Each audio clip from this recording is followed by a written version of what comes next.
Welcome to another episode of the Magnetic Success Podcast. So, today we are going to be talking all about who we are really and about conscious creating. This is the foundational piece to everything that we're trying to do if we're using law of attraction. If we're trying to manifest things, then we need to really understand the principles behind it.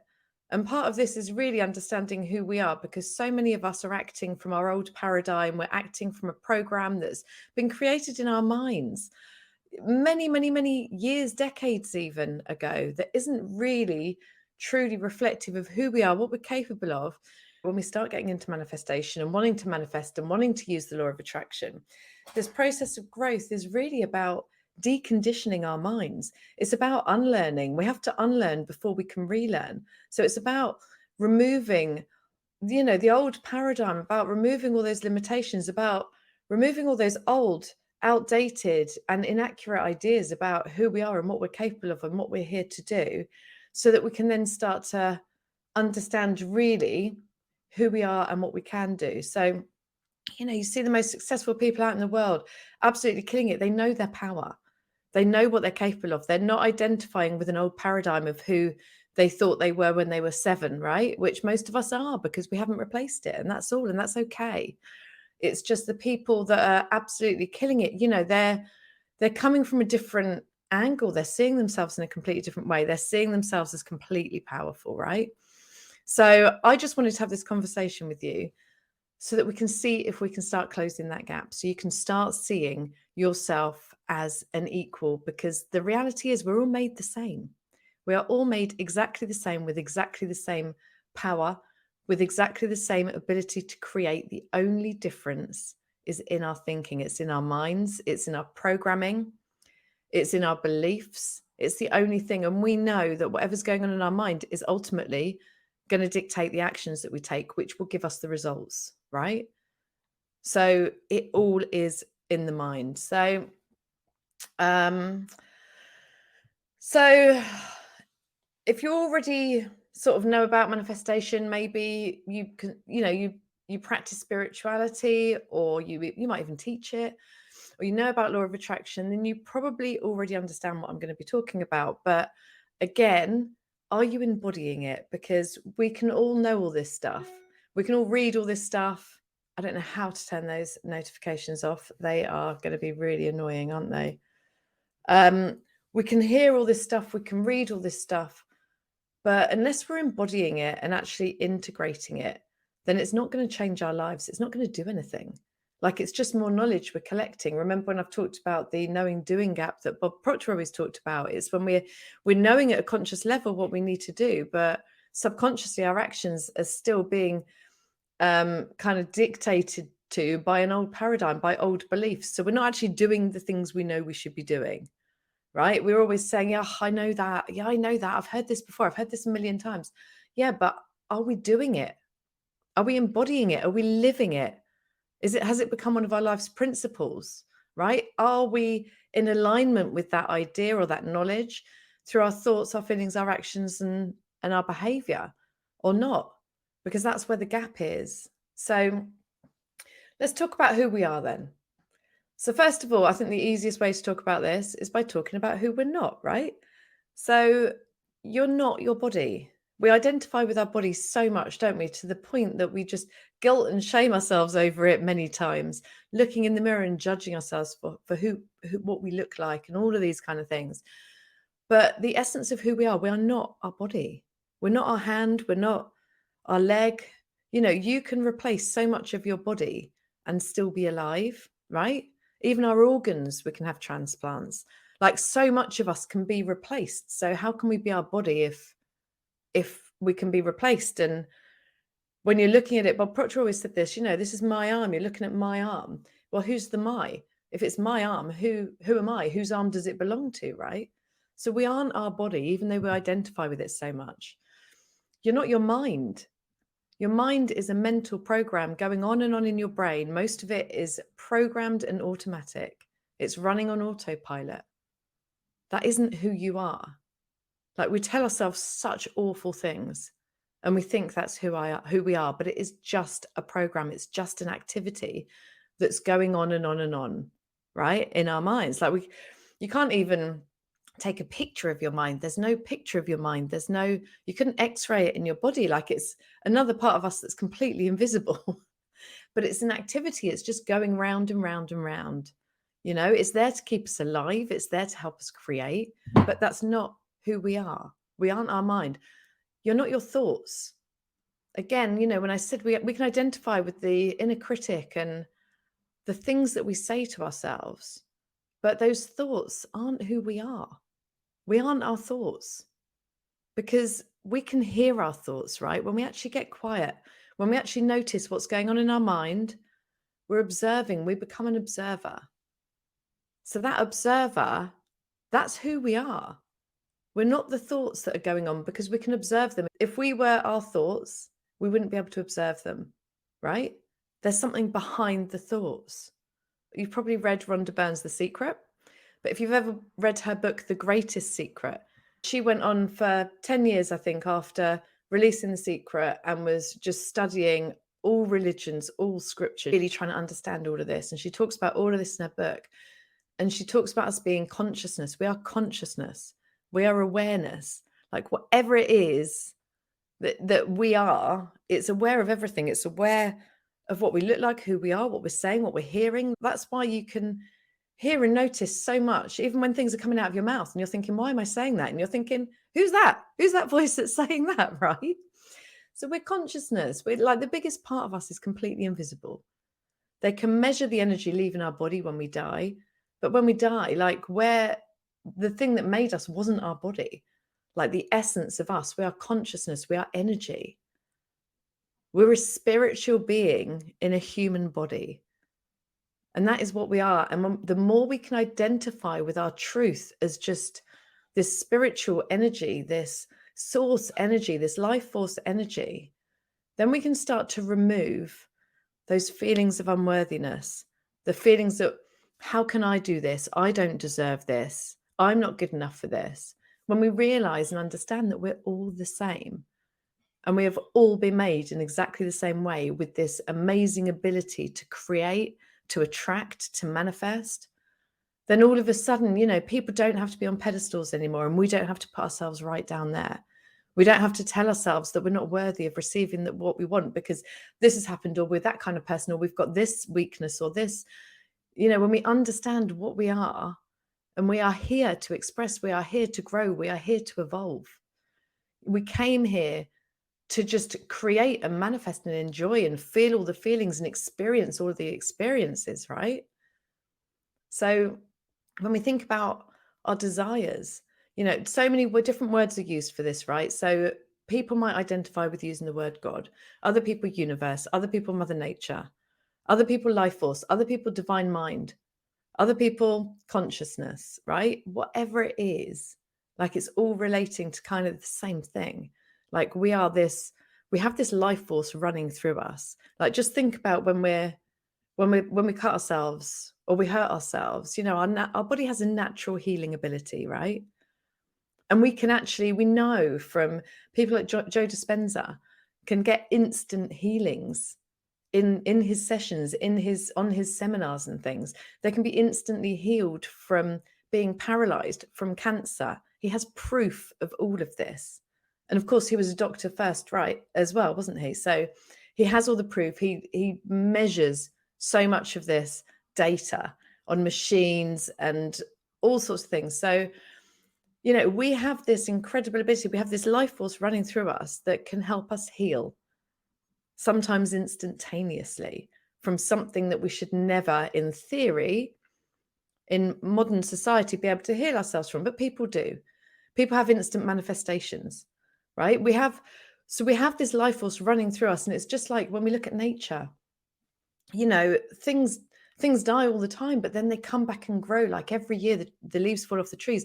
They come back bigger and better every single year. Like I was thinking recently about this place that I used to live, and just down the road of it, there was massive wildfires and all the forests got burnt down and there was nothing left, and it was so barren and it was so sad. And just a few years later, you start slowly seeing all the trees starting to grow, And then after about 5-6 years, all of a sudden it's lush and it's green and it's like it never happened. It's better than before, because you just can't stop this life force, this life energy, just bringing life to everything. And it's through us. It's like, having a baby. The seed gets planted. But, from the minute you conceive, it's not really your job to grow the baby. Like, you have to nurture your body, you have to look after yourself, you have to do all these things, but it's taking care of itself, right? There's an intelligence within our body, within the whole universe, that knows how to do all of this, that is doing all of this. It's giving life to everything. So we want to understand that we have that running through us, we have that surrounding us. And this is what is responding to us and who we're being. So when we want to manifest, this is about consciousness. Our consciousness is creating whatever it is in our lives, right? So whatever is going on in our mind is being projected outside of us. So I talk about our life being a mirror. Our life is a mirror of our mind. It's showing us, it's reflecting back to us whatever is going on in here, because this is where we create from. So if you've read The Science of Getting Rich by Wallace D. Wattles, he talks about a thinking stuff, doesn't he? He talks about a thinking stuff that basically molds itself around your thoughts. And actually, I've got it here, so I can tell you specifically what he says. And it's a whole book, and I'm sure most of you have read it. There's a thinking stuff from which all things are made, and which in its original state permeates, penetrates, and fills the interspaces of the universe. A thought in this substance produces the thing that is imaged by the thought. Man can form things in his thought, and by impressing his thought upon formless substance, can cause the thing he thinks about to be created. So he's talking about this. He calls it thinking stuff. He calls it formless substance. There is something that is this life force, this intelligence that is responding to everything around us all the time, including us, and it's responding to our thoughts. And this is where we need to create from. It's from our thoughts, which we know are both conscious and subconscious, right?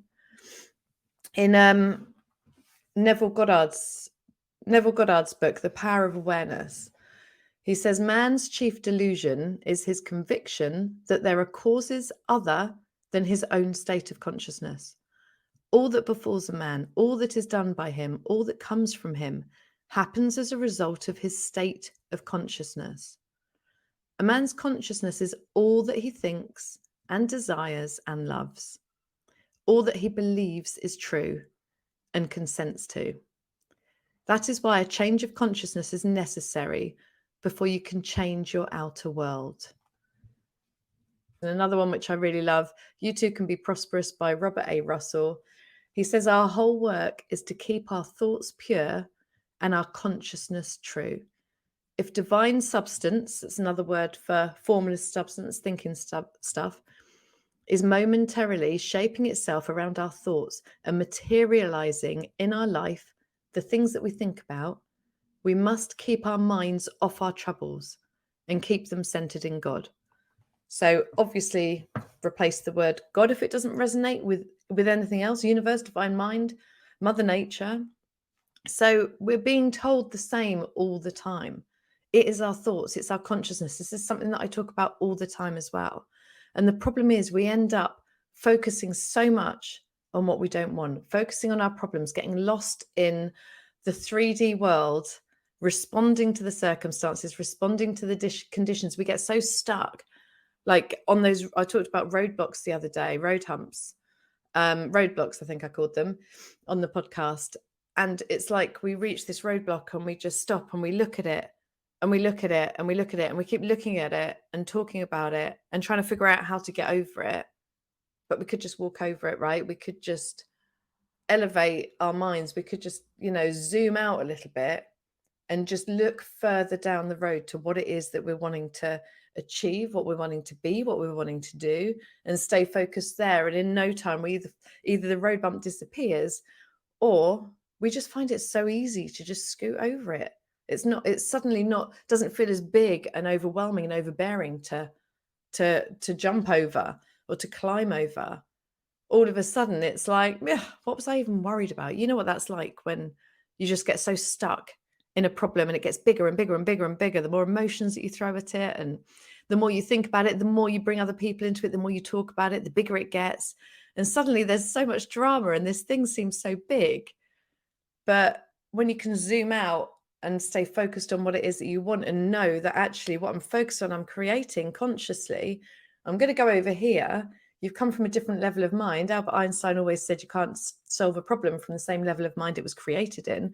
So by, I always talk about switching. Just go back to the vision. What is it that you want? What is it you're trying to achieve? Feel like you're already there. Imagine that you're already there. Then because you've moved yourself from the problem end to the solution end, you've shifted your vibration, you've shifted your thinking, your energy, your emotions, you're on a completely different level of operation. So you get different ideas, and then suddenly you get that idea that makes getting over that road hump like super simple. And you're like, what was that whole drama about? Why did I even get so locked down in it, right? We all have them. Probably more often than we'd care to admit. So we want to just be understanding that we are just this super powerful being, at our very essence. We're just love and light. And you can feel that when you meditate, when you put your hand on your heart, when you get quiet, and if you allow yourself to just be quiet, if you allow yourself just to feel and be present, then you just get these good feelings arising. Now, where are they arising from? It's our true nature. It's our inherent nature. Even if you're having a hard time, if you just close your eyes and you just sit and you be and you shut off the outside world, there's like a feeling of relief. There's like a feeling of calm. Where is this coming from? It's coming from our true nature, who we really are. We are so much bigger than this body. We expand so far past this body.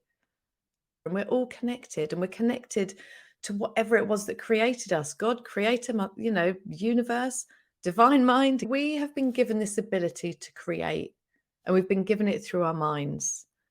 And what makes our minds different? This is something else that Bob Proctor talked about a lot. What makes our minds different to every other mammal on the planet is that we have been given different faculties so that we can actually focus, so that we can actually create. So he talks about the 6 mental faculties. Let's make sure I can remember these all in one go. Perception. We can shift our perception at any time to change how we are receiving and interpreting something, which will change how we're thinking, feeling, and acting, right? So perception is powerful, something we use in coaching all the time. Our imagination is what we create from. If our consciousness is creating, we need to tap into our imagination and create something new in our minds, right? Because otherwise, if we're just looking at the stuff that's already here, that's not using our imagination. We're just looking, we're just observing, we're regurgitating, we're reacting and responding. We're not creating. Creating involves us going in our imagination. So we've been given the ability to imagine so we can create something new and something different. The will. We have been given our will so that we can stay focused on what it is that we want, so that we can keep diverting back to our imagination, so that we can choose to use our perception to see things in a different way. Our will is to help us stay true to who we are, to what we want and what we're creating. And it's a mental, these are all mental muscles, guys. These are all things that we need to work on. When you don't use any of them, it's like going to the gym and expecting to lift a load of heavy weights when you've never been before. You haven't been in 10 years, right? You need to build it up. And all of these are muscles that need building, but they are part of your creative toolbox. So that's the will. You've got reason. We don't have to accept everything we hear as true, right? Our subconscious will accept anything that we tell it. So more often than not, we're listening to things that make us feel fearful, things that make us feel lack, things that make us feel anxious. But we have reasoning, like we can choose to analyze and reject that. Like, is this what I want to be thinking? Is this going to help me to achieve what I want to achieve? Is this any good for me? Is this in alignment? Right? So we don't have to accept and embody everything that we hear. So the next one, intuition. So we have something inside of us that's guiding us. So when we talk about manifestation and we're saying you don't need to know the how is going to unfold for you, right? We just need to be the receiver of the ideas. We need to be the receiver of the nudges. Well, this all comes through intuition. This all comes from a broader perspective. Like if we knew how to do things, we'd already have them, right? We'd already have it. If we knew how to get to where we wanted to be, we'd already be there. We don't know. So our mind is very limited by what we think we know. And that's all based on our past experience. None of it is about tomorrow's experience because we haven't experienced it yet. So when we trust in our intuition, when we listen to our intuition, when we allow something, we're allowing something that's bigger than us to guide us from a broader perspective. And as you know, when you're manifesting something and you get into vibration, you get into alignment, the universe just rearranges things so that you meet the right people, you see the right things. You might get, I don't know, you might see a link on a website or receive an email that's going to lead you to somewhere that's going to take you that next step to where you want to be. An ad might flash up, someone might phone you out of the blue, someone might contact you. The universe is moving these things and so that we can co-create with it, and so that it can meet us when we need it in the right time, in the right way. There's thousands and thousands of different ways that things can happen for us. So that's its job, right? But we can't co-create and we can't allow that to happen if we're not going to tap into our intuition, because we can't get there from our logical mind. It won't help us. It doesn't know. So we need to listen to that heart, those gut feelings, the nudges. That's what we need to be listening to. So the last one, and I always do this, number 6, memory. Of course, right? Is memory. We have this amazing memory, right? So the way I like to look at this is the memory is a muscle. We can train our memory to remember so many things. But the way I look at it is we always choose to remember the things that we don't like. We remember so quickly and so sharply and so strongly the mistakes, the failures, the things that didn't work, the things that are going wrong, the things we don't like about ourselves. What so-and-so said, what so-and-so said. We remember all these, we remember all the disempowering things so easily. We need to train ourselves to remember the amazing things. How often do we remember our successes, our achievements, the problems we've overcome, the things that make us spectacular and amazing and unique, the things that people say to us? People are always telling us, aren't they? Things about ourselves that we can't always see. And we're like, I just don't see that. Like, I can't believe you think that of me. Like, I don't see it like that at all. We never remember those. We dismiss them.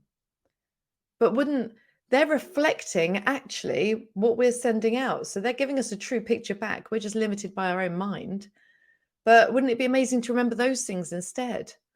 Because then we'd be building up our self-image in a more empowering and actually more authentic and real way than the self-image that we build that is around our limits and our weaknesses and the things we don't like about ourselves and our failures and our regrets and our mistakes.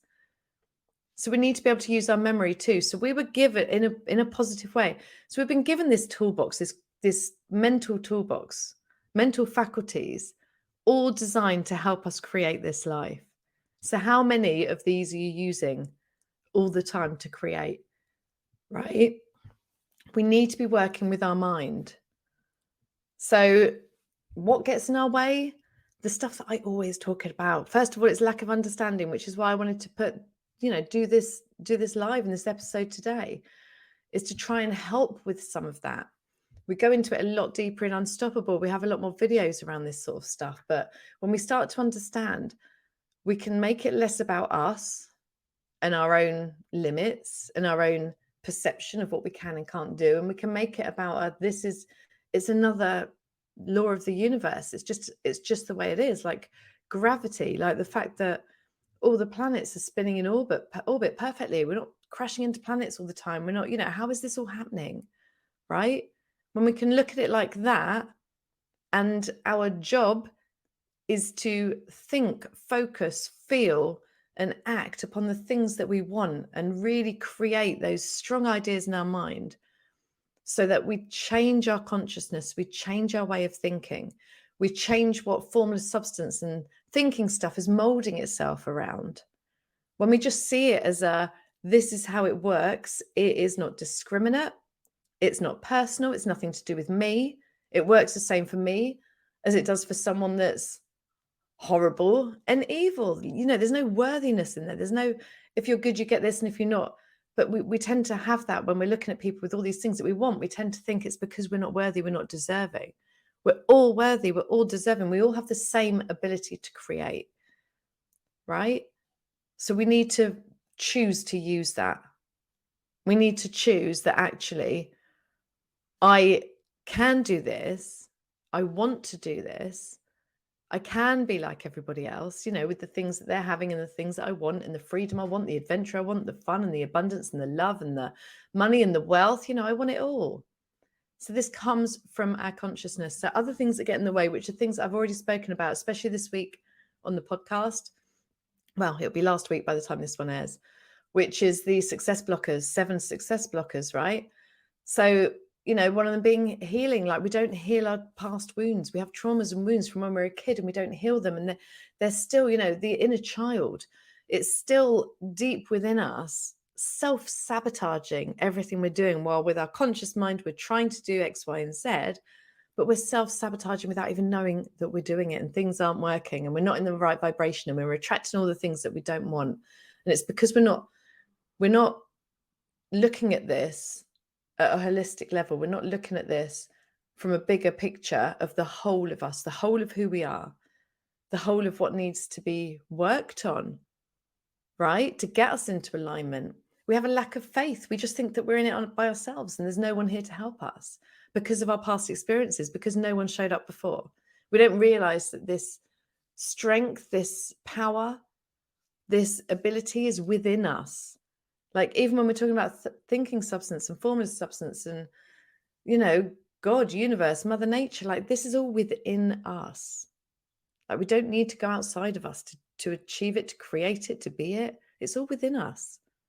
We need to start looking inside, healing inside, changing how we think, changing our paradigm, changing how we see ourselves, our identity. It holds us up back so much when we are identifying with failures, with mistakes, when we're identifying with the parts of us that we're not so keen on, when we're criticizing, self-judging, self-blaming.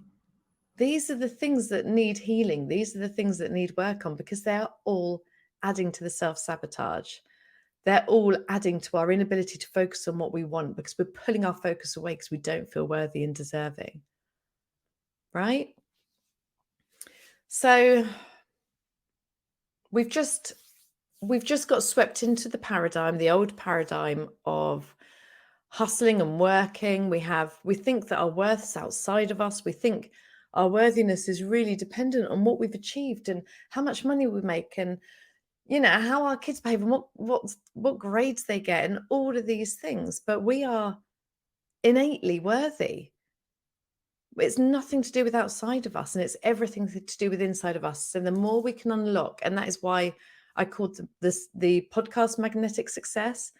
That is why this is everything that I do with my clients, is because I want to start unlocking more success from within you, because you don't need to go to someone else to find it, right? You need to cultivate it from inside, because there's so much power.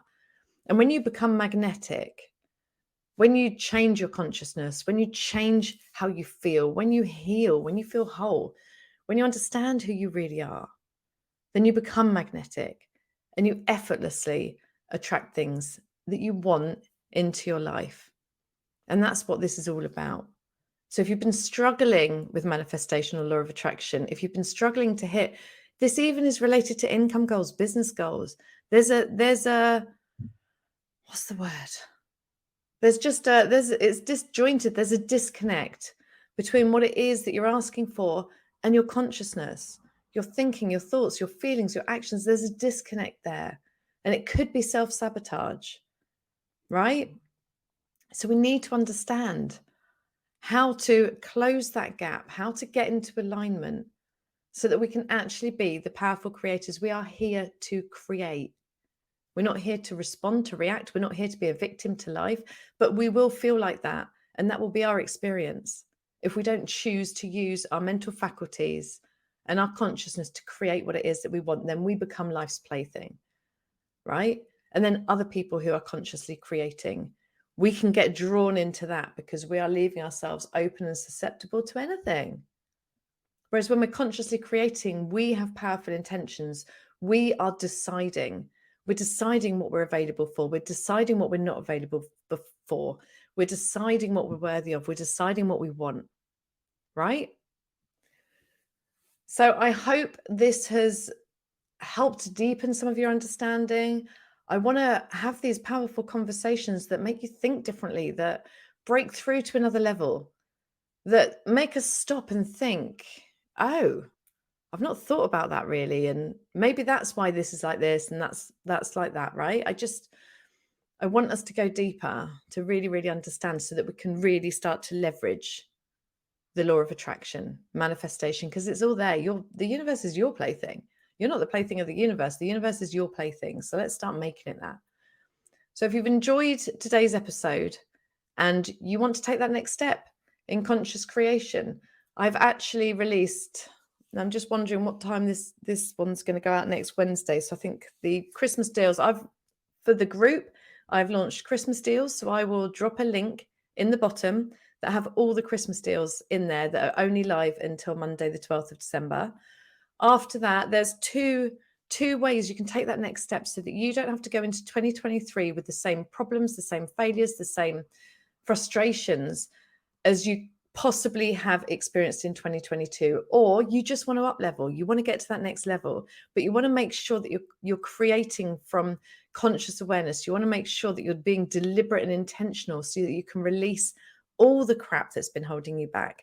You can let go of all of that and you can really focus on what were the things that really got in your way. What are the things that I'm willing to clear? What are the things I'm willing to release? What are the things that I have just had enough of because they're just not true about me? And how do I want to see myself? What do I want to create in the next 12 months? What is my 2023 going to look like? And who do I need to be? What is that version of me that needs to step up and confidently walk into 2023 to create that as my reality, consciously, intentionally, and deliberately? Thank you so much for joining and tuning in. I'll see you again soon.